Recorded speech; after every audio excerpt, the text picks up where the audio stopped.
তুমি? আমি খাওয়া নিয়েই পারাইছি। ভালো আছো তো বাজান? ভালো আছি। তা আমাকে বাড়িতে চলো।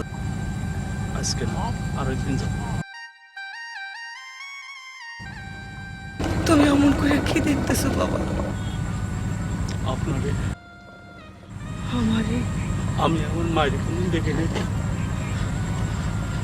তাই আপনারে যতই দেখি ততই আমার মায়ের কথা মনে পড়ে। আমি তো তোমার মায়ের মতো।